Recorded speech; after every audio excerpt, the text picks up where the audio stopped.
এই যে এই শঙ্খটা আমি সেদিন কিনেছি, এটাও তোমাদের দেখায়নি, এটাও কিন্তু পেতলের। এই যে দেখো, এই যে দেখেছো, এই যে দেখো, দেখিয়ে দিই তোমাদের, এই যে দেখো। আর শঙ্খটার মধ্যে, শঙ্খটা বেশ ভারী, এই যে কারুকাজ করা রয়েছে, কারুকার্য বলে, কারুকাজ বলে, যাই হোক। এই যে দেখো, দেখেছো, এই যে। আর এটা হচ্ছে একটা কচ্ছপ, কচ্ছপের ওপরে এই শাঁখটা রাখা আর কি। এই যে দেখো, এটাও পেতলের, দেখিয়ে দিই, এই যে দেখো, এটাও পেতলের, বুঝেছো? এই যে এই কচ্ছপটার ওপরে হচ্ছে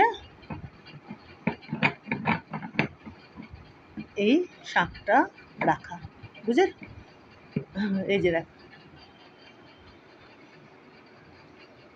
দেখেছো? এই যে এই কচ্ছপটার উপরে এই শাঁখটা এইভাবে রাখা থাকে। ভালো হয়েছে না বলো? এটাও পেতলের, এটাও পেতলের। আজকে দেখিয়ে দিলাম তোমাদেরকে, বুঝলে? তো মাঝে মাঝে এইভাবে আমার বাড়ির ঘরটরগুলো একটু কি আলাদাভাবে সাজাচ্ছি, কি চেঞ্জ করছি, তখন টুকটুক করে তোমাদের এভাবে একটু দেখিয়ে দেবো। ঠিক আছে বন্ধুরা? আর এখানে রয়েছে আমার একখানা বালাজি, এই যে বালাজি মহারাজ, তার একটা ছবি। এই যে দেখো, আমি অনেক বছর হয়ে গেছে আমি এনাকে আমার বাড়িতে নিয়ে এসেছি।